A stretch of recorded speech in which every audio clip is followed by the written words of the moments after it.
Fitness Pro Mentors, it is Fight Club, as Glenn just said off air. We are going to talk today about marketing like we have been for a while, but specifically we're going to talk about this battle between in-person marketing versus online marketing. And we are in a very interesting time in the marketplace because COVID, pandemic-y stuff is starting to settle down mostly, and things are changing. So I think this is a really interesting conversation. Before we start saying our little to-dos, if you are listening to this, please comment below. What do you think is best, or which and when? Online marketing versus in-person marketing. If you comment during the show, we will post it in there and we'll give you a shout out. But starting off, Glenn, how are you today? We talked about it a bit beforehand. It's been a weird 24 hours, but aside from that, I'm doing well. How are you, Brandon? I'm good. I have not had any animals attack my house this morning like Glenn has had. Or last night. It's been wild. My dog got skunked, and then I found a bat in the house this morning. So it's been one thing after another. But I'm here. I'm excited. I love talking about the podcast, stuff inside the podcast, and social media is a fun one because I think everyone's all up in arms about social media these days. So yeah, I'm excited to jump into it. Once you tell me how you're doing today, Brandon.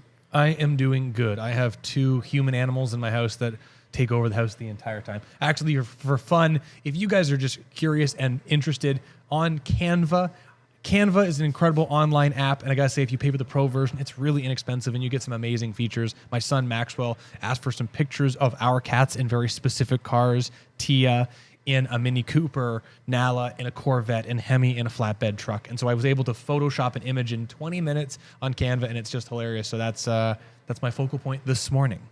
Fantastic. Which kind of leads us into social media. So listen, social media and online marketing, or in-person marketing. So at the beginning of launching Fitness Pro Mentors and really doing everything that we've been talking about here, we spent a lot of time talking about getting social media optimized and getting your online presence huge. Truth is, the online landscape for a very short period of time and still now became a much larger focus because most of us, especially in Canada and the US and in Europe, so really everywhere, we weren't able to see clients in person. There was the fear of the pandemic, fear of COVID-19, and there were also oppressive lockdowns everywhere. So where do you maintain your business? Where do you grow your business? And where do you still have autonomy within your clients? Well, online became such a great focus. Social media, Facebook groups, and we still use those, and I'm going to definitely explain why as we get into today. But the in-person marketing kind of got pushed aside because you couldn't see people in person. Sitting close to like how Glenn and I are right now was not acceptable. Even being seen on camera. A couple of our members were like, hey, I noticed you and Glenn are doing a thing. Are you guys socially distancing? I was like, oh my gosh, well, that's a real thing.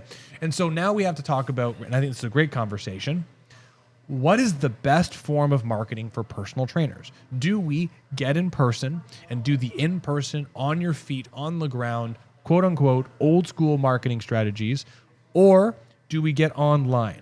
Glenn, what do you think? I think just like with clients and the exercises we select for them, we got to start with what is the goal? What is the purpose right now? Why are you online versus why would you be in person? What is the goal that you're trying to achieve? And I think that when we're thinking about what the goal is that you're trying to achieve, you got to ask yourself, where's the health of your business right now? And where do I want to take this thing in the next 6 months, 1 year, 3 years, 5 years, so on and so forth. And for myself, if I'm thinking about it, if I'm not busy right now, I'm not going to be spending a whole bunch of time on social media. Because social media return on investment in terms of getting new clients, like inbound leads from people seeing your posts, really not that high. You have to have a lot of followers to begin with, right? I'm not talking about like tens of thousands. I'm talking about you need to have like 1,000, 2,000, maybe 3,000 people if you're going to start moving that thing forward. If I need some money right now and I need to make some dough, some bank, start paying my bills because I haven't been working like during the pandemic and COVID, I'm thinking and biasing myself more towards in-person stuff. Because if people are willing to spend some time with me in person, coming to a seminar or coming to a free consultation assessment, whatever my offer is to them, there's a much greater chance that they've already identified for themselves, yeah, I've got an issue or a problem. I need to get it solved. And this guy seems like he might be able to solve it. I'm happy to give myself a little bit of time with him right now to see if it might be a good fit. And that's kind of an indicator for me or for us as the exercise professional that this person is ready to go. And so we know from our history here, we did a whole podcast on this, that if we do a presentation, we get 10 people in, we usually get anywhere between 2, 3, sometimes 4 quality leads. And sometimes in addition to that, people that weren't seeing us coming back into the fold once they hear we're doing an event. And so that's what I'm thinking about in terms of, what do we want to do right now? What's your goal? Do you already have like 30 clients, 30 hours a week, and you're looking to expand and grow and have other products?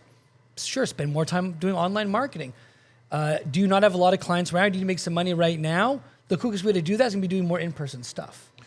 If you think of, there's this kind of like this nice visual that we talk about in our mentorship, and I'll share with you now this idea, is that we have long-term, quote unquote, money later systems, things that take time to build inertia online, your Google SEO presence, your website presence, if you do a YouTube channel for marketing, even your social media to some extent, if you have Instagram or Facebook or any other platform, those things, if you start posting today, unless you do some very specific hands-on strategies, it takes time for those things to pyramid up and grow to get inertia, to get people seeing you and spending time with you. If you're trying to grow your business right now, in my opinion, focusing on in-person marketing and advertising is one of the most powerful things you can do for a few different reasons. One, proximity is power. If you are at Strata and we have a driving radius of, say, 5 kilometers, and anything outside of 5 kilometers, people's like, that's a little bit too far of a drive and I'm not going to go there. Well, what you should start to do, social media is everywhere, which is cool, but doesn't really help you for people who are just a little bit outside of driving distance of your facility. So right off the bat, we should consider everything that is within driving distance of your business and your brick and mortar location that you're working out of to try and make relationships. It's way more likely if you can find people that are within driving distance, you can build relationships, you will get more business because they are within driving distance. Huge thing. Most people don't talk about that. We need to consider that for sure. 2, the actual brass tacks of getting in front of a person you don't know and trying to build a professional relationship. Figuring out how do you talk to a business owner and have that relationship not feel threatening to them and organically go the direction of potentially getting clients. How do you facilitate setting up a presentation, educational event, or a conversion event at a facility somewhere, a business that is lateral to yours, that you could benefit their client demographic with people who have psychographic needs that line up with you? How do you make that happen? How do you go talk to a random person that is not a business or a conversion event client and actually build a relationship? Because I'll tell you for sure, if you build those relationships and you work on those skills, getting in those terrifying, uncomfortable, really unpleasant scenarios where you have to figure out how to talk to someone will turn to clients as you get better at it. You will get better skills. And then when you are ready to go online, you will understand way more about the consumer and the person and the products that you're creating before you build that online infrastructure, which long-term you do need to do. But we got to build this competency level of actually being able to talk to people, build relationships, and quote unquote selling yourself. I just think it's so huge. And I think what ends up happening is most of us positive procrastinate, go, I'm going to work on my business today. And we spend a lot of time making graphics in Canva, recording videos. We do all this content creation and it's fun and it looks beautiful. And you spend time in all the Ecamm Live and the videos and all this stuff, which is dandy. And then you do stuff with it and nothing comes from it. You're like, well, I spent 6 hours on Monday creating things and those creating things didn't turn to business. You're not being seen, you're not being heard, you're not building relationships. And I think that accidentally, well, that was already a thing that people were doing before by accidentally positively studying themselves into procrastination. But I think COVID accidentally exemplified this by, I got to spend time online. I'm going to do online things. The online things didn't turn to anything. Online didn't work for me. That's not true. It's just where are we putting our energy in what basket, so to speak. So here's where I really think the online presence works for you, even if you don't have the amount of clients that you want right now and you're trying to build it. So absolutely doing more in-person stuff, speaking to other businesses in a way that you're aligned with them, getting referrals from current clients, going out there doing presentations, all that stuff you should absolutely be doing if you're not as busy as you want to be. Here's how social media is going to help you if you don't have enough clients right now. 1, algorithms these days on searching platforms are getting really, really good. And they search across multiple platforms to detect is there consistency in your messaging and what it is that you do. So if your Instagram, your Facebook, your Pinterest, your TikTok, your Google My Business page, if they say the same things, maybe in different ways, similar images, but it's very clear that the people that you service are in a particular demographic with a particular emotional pain and you solve a particular problem, SEO is going to pick up on that. So when people do go to Google and they search personal trainer to help me with fat loss in Newmarket, you come up. Exercise for back pain in Newmarket, you come up. So that is in the short term how these kind of things are going to help you up front. The second thing is that what are people going to do the second they hear about you or the second someone refers you to a friend of theirs? Or sorry, they hear about you. What's the first thing they're going to do? They're going to search you up on all your platforms. So you can go to Facebook and see if they can see your public profile or your business page. They're going to go to your website. They're going to go to your Instagram. And what are they going to see? It's either going to be something that's going to push them and make them warmer and hotter and make them want to work with you even more and have them pick up the phone and call you, or it's going to make them colder, push them away from talking to you and going to the next person down on the list. This is one of the reasons why we're super big in pumping our students up to be consistent with their messaging, consistent with their marketing, so that when the right people see their message, they're hooked. And they want to pick up that phone, they want to call, they want to email, they want to start right away. So right now, if you're trying to get busier, make sure that your messaging across all your platforms is similar and that so it speaks to one kind of person, and make sure that you are showcasing, if you're going to be doing social media, value. Showcase why you're amazing. Showcase the people that you work with. Show some social proof so these people see people like them getting better so they call you and want to work with you. Honestly, think about social media when you want to get busier, you don't have enough clients in the short term, more like a visual resume, more than a place that is going to have people call you right away and say, I saw one post and I want to work with you. Honestly, I'll tell you, when I was doing Strata alone, and I mean like it was just Brandon, I literally did 3 things, and that was pretty much it. 1, I scheduled events speaking everywhere I possibly could where my customers were. 2, I did have a Facebook group. It was called Strata Biomechanics at the time, and I used it to help nurture some clients. Small groups, people would come in and help me have conversations with them and nurture them along with the content in a private community. And then 3, I recorded testimonial videos of people who come to my place speaking to how what I did changed their life. Those 3 things. Now you could go, okay, there are 3 different things there. Great. Well, how did that work? Well, I would go speak in an event. I would make a good impression. I'd give away a survey and offer to give a free assessment, and they would all agree to come in and come into my calendar. Wonderful. Then they would, like Glenn said, go and check me out. And I would invite them to join the Facebook group. They would join the community and they'd see some behind the scenes stuff, but that's still pretty filtered. Then they would see the testimonial video on stratabiomechanics.com of different people, someone like them. And you had this 3-layered approach where they would meet me, get an impression of me from the free lead magnet content, and then get social proof of someone like them speaking on their behalf with the result they had. And this helped to increase the quality of leads. Even today, Strata Internal Performance, I still believe clients are, I shouldn't say I believe, I know, clients are your best marketing tool that you have. He can say stuff, I can say stuff, we can do presentations, that's great. The people will sell the facility more. Even today, last week, we had 2 or 3 people say, hey, I saw your social media, and I saw people like me, someone who's older with some injuries at your place. It looks like you work with people like me. I'd like to learn more. And that's what you need. But again, I will say, the online stuff, starting off, if you're like, well, I'm overwhelmed, where do I start? I will tell you, do this exactly. Go to Instagram, post 9 nice pictures of you, your facility, and a couple people in your spot. Just 9, so you have a nice clean grid. Make sure you have a Facebook fan page with those same 9 pictures, so it just looks consistent with consistent messaging. Great. Make sure your Facebook profile looks professional. You're not posting political opinions and whatnot. Focus on speaking to your message, maybe showcase some personal stuff that just shows that you're a good person. Get that up there. Don't change anything. Great. Now get out in front of people and introduce yourself and go talk. Go to every chiropractic office, every massage office, every yoga studio, every Lululemon, every Whole Foods, everywhere, and go talk to them and build relationships. So then you can start building the in-person relationships. You can suck at them because you will for the first time, and the second time you'll suck less and less and less, and then you'll be really good, and then you'll just be a rock star at talking to people. And then every time you talk to someone, you will filter one person in, another person in. Because here's the great thing about your business. You probably could have 25 clients, and you will have a 6-figure business. 25 people is not that much. What are you doing to get those 25 people today? Get in front of people.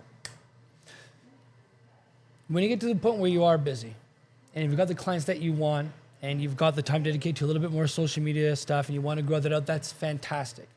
Especially if you're a business owner and you want to start growing your social media, it's important to have some of these auxiliary skills and be able to speak to the camera, be able to do some of your own editing and content creation. Because here's the thing, it's very easy when it's just you as the solopreneur to go out, do the presentations, do everything that Brandon just told you to do, because it's just you. But now that you've owned your own business, and if it's you and just even one more trainer, how does that now look on the social media? What's gonna happen? You're busy, you're stacked full of people, someone sees you online or they're being referred from a friend, hey, Brandon, I want to work with you. I'm sorry, I don't have any more time, but would you like to work with this guy? He's another trainer. He's been doing it for a couple of years. Great guy. No, I saw you on the website. You're everywhere. I want to work with you. And this is the big issue that I think a lot of business owners run into, is that they're the guy on their social media or the woman on their social media, and everyone wants to work with them. So as you start building out your social media, there's a couple things that you want to be taking a look at here. One, make your social media almost absent from who you are. Make it about your clients, make it about what's going on in your gym. Sure, you can be featured in there. I'm not saying don't have your face, but make it about the brand or the business, not necessarily just you. That way, as more and more people start working for you, it's easier and easier to pass those warm and hot leads off to those trainers so they can get busy and your business grows. As an aside from that, when you are creating content, we have this, oh my God, why I'm blanking. Being seen is what? I know what it stands for. What do they call it? It's SEEN. I know what it stands for. An acronym, right? Acronym. Shareable, engaging, nurturing, and educational content. SEEN. I know that wasn't exactly. Sorry, that wasn't exactly in order.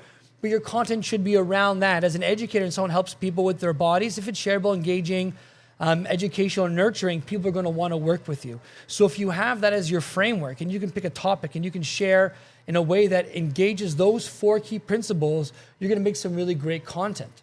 And then from there, it takes time, and this is kind of beyond the scope of this podcast, but understanding what makes good framing, how you get good lighting, how you get crisp photographs. That's a whole other thing. You can find that on YouTube. We have courses on this in FPM, but that's really the fulcrum, is being content that's very shareable, engaging, educational, nurturing, and it's done very well from a technical perspective. That's not about you, that's about your brand. I don't want to get like a little too weird. I 100% agree with you. We get a little bit weird. So we can debate each other if you want. No, I'm good. I'm going to fight Brandon right now. We can fight. We can do that. I'm not going to fight Brandon. I'll lose. So game theory and politics, broad scope, right? So like thinking about, let me fix that. There we go. So thinking about game theory, right? If a leader of a team is starting to lose the morale of the people, well, what have historically leaders done? Both villains and good people. Well, they have chosen and villainized or antagonized somebody, and they go, look, they're the enemy. They are against us. And so all of a sudden, when you create a united front towards an enemy or a thing, a problem, a pain, if you will, you create this united mission of that we together as a morale team coming together now are working towards this thing. So that's kind of an interesting idea. Game theory, we've seen this through many different wars. We're not going to go there. And then in politics, if you think about politics, how many different politicians, when they are campaigning, go everywhere? What do? They want to get your attention and get your vote. But they do every event they possibly can. They're at dog charities. They're doing their own events. They're at the town music thing being, hey, I'm the mayor, vote for me. You know, they're doing all of that stuff. They are being seen and they're being heard and showing their leadership skills. So like Glenn said, online is where you showcase your pain, your mission, and your team, really showcasing the incredible morale that your entire business has towards this one villain that you are gamifying towards that direction, right? We are here to help people move pain-free. Pain will not stop someone from having a high-quality life. We got a different way of doing that. We have to villainize pain, sort of, but as a mission, have this dream outcome that all of our content showcases. You as the leader, and this is where I'm kind of going that I was saying I might poke the bear a little bit. You starting off, you have to, in person, get in front of effing everybody. Everyone. When I first started off here, before I had someone like Glenn or Lucy's or people who felt comfortable getting in front of people, I did all the presentations. But I had that problem that Glenn just alluded to, that it was pretty much the Brandon show, because I had the confidence and the conviction and the quote unquote knowledge that people could see and hear that I knew the stuff. And that, of course, I had some other people around me, but they viewed as my seconds, if you will, but they wanted to see me. And so what I did was I did all the presentations to build up the inertia and the messaging of Strata. I drew people into the community with those strategies I said before, but I always brought Eric or Taylor or Chris or someone else that worked here with me to be a second, if you will, to be a part of the presentation, to do small presentation topics, and to be by demonstration person. So when I finished the presentation, I could catapult those leads over to them. But it took the drive from me. And I don't want to speak so boldly, speaking about Glenn, the drive that I had helped him and people like Glenn see, oh my gosh, there's something happening over there. They've got marketing down. Brandon is pushing in front of people. They have a united vision. I want to be a part of that team.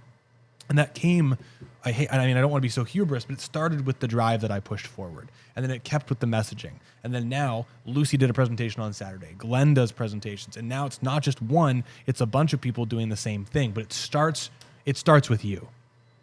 Because if you're the leader of a team or your own person, you want to hire a trainer, you can't be like, oh, I'm going to hire someone like Brandon or Glenn and they'll do it all for me. No, maybe, probably not though. You need to start and showcase people. Because if you don't have that drive, why would anybody go, oh, I'll do that because he's not doing it? What ends up happening is they see people on your team, see you doing a great job, and then they go, you know what? If he can do it, I can do it. If she can do it, I can do it. If they can do it, I can do it. And we all start going together.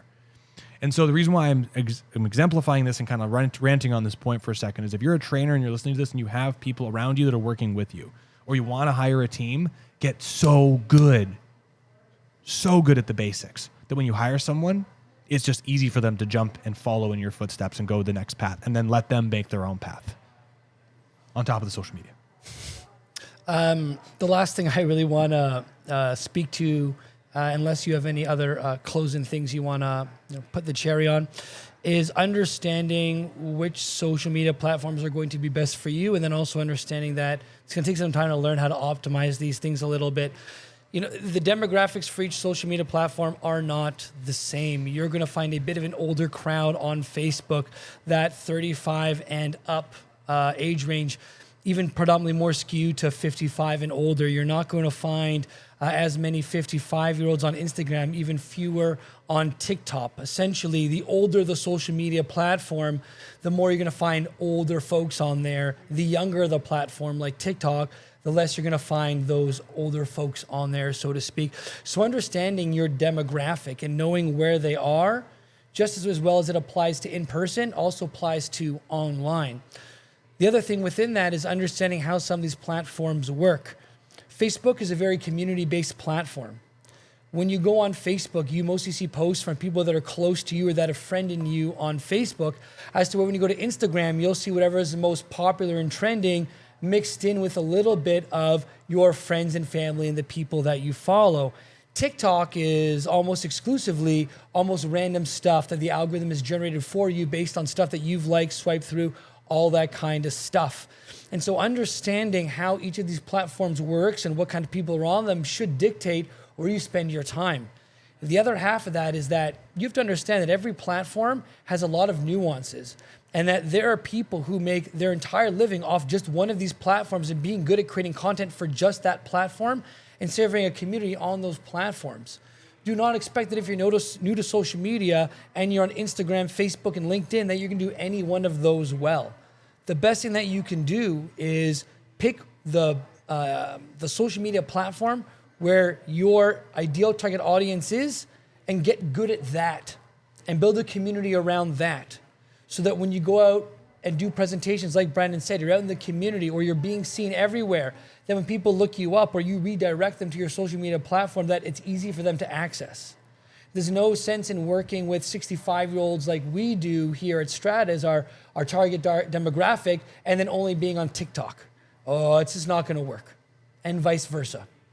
So when you are going to be choosing which social media platform to go on, A, be willing to spend some time to understand how that thing works and get good at it, and then B, make sure that it is the right platform that your ideal target audience is going to be on, because if it's not, you're going to be wasting a lot of your time, and that's frustrating, really frustrating.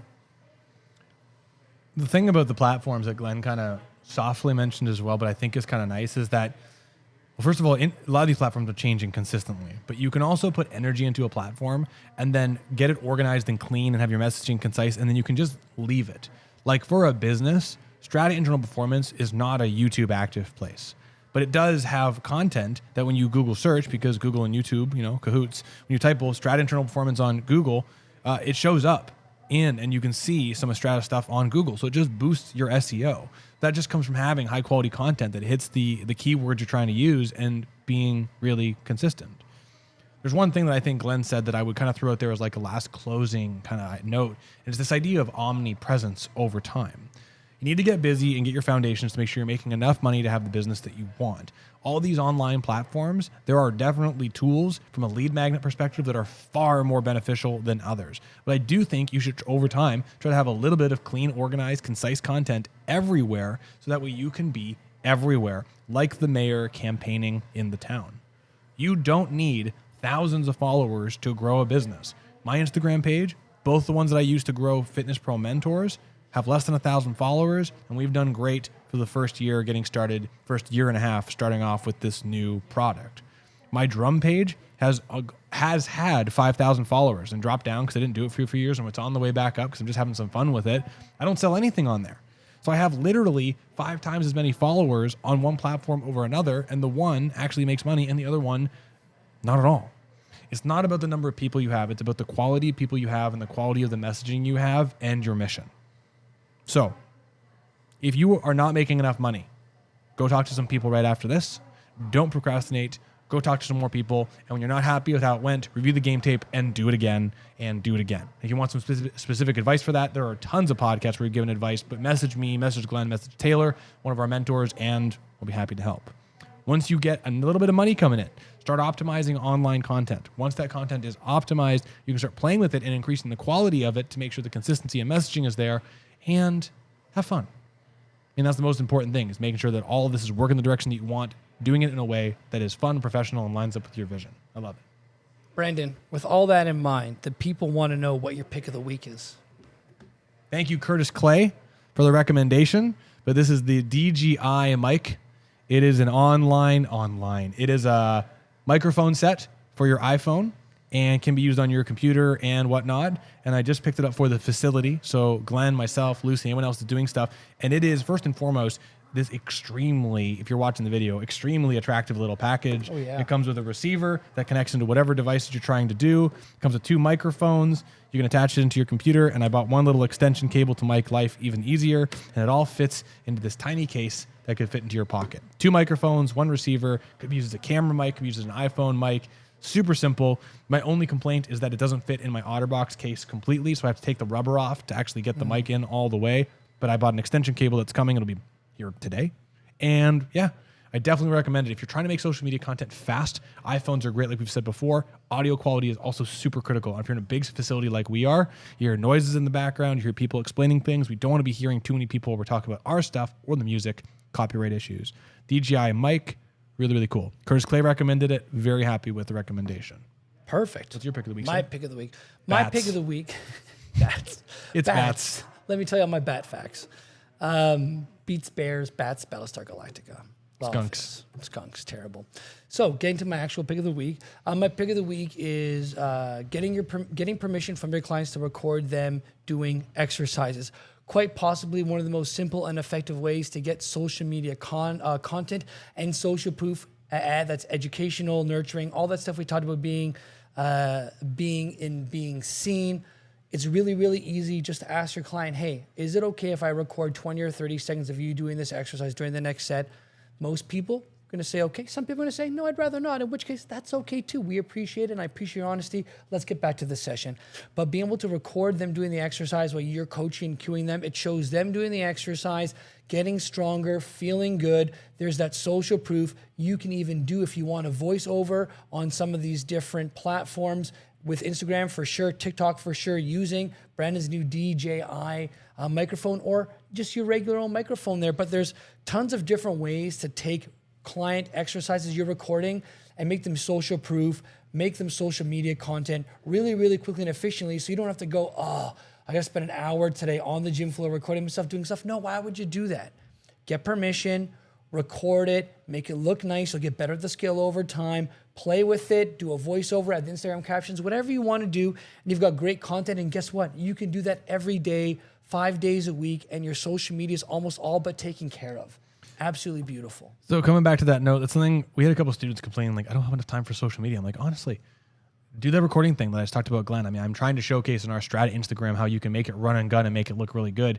It was because of that recommendation that I saw Curtis Clay, and that's how we got into this, was he was doing some cool videos of him coaching people. He was like, 25 feet away from the camera, and he was cueing people, but the microphone was super clear. I'm like, that's not just the iPhone audio. And I reached out to him about this, but he's doing a great job where he plugs in this microphone. He literally sets up his camera. He's training somebody where he's like, okay, Glenn, what I want you to do is this, shove into this thing. And I want you to go nice and slow and controlled. And you can hear his cues perfectly. And then you see the client do it. And it's gotten a bunch of traction. And I think, shout out to Curtis, good friend, love him. That's a really, really smooth, easy way to do it. It takes a little more setup, but do what Glenn's recommending. Video taping clients, fastest way to get clients and content. So everyone, thank you so much for listening to today's episode. We are the Minds on Muscle Show from the Fitness Pro Mentor podcast. If you're a trainer and you're interested in scaling your business, growing a little bit, please check out the Fitness Pro Mentors Facebook group. We'd love to meet you. We have a bunch of incredible content that we just interviewed Brad Dieter, who is a superstar business and scientist. You got to check it out and let us know how we can help you grow your business. We want you to succeed. Make it rain, everyone. Have a great one. Bye, everybody.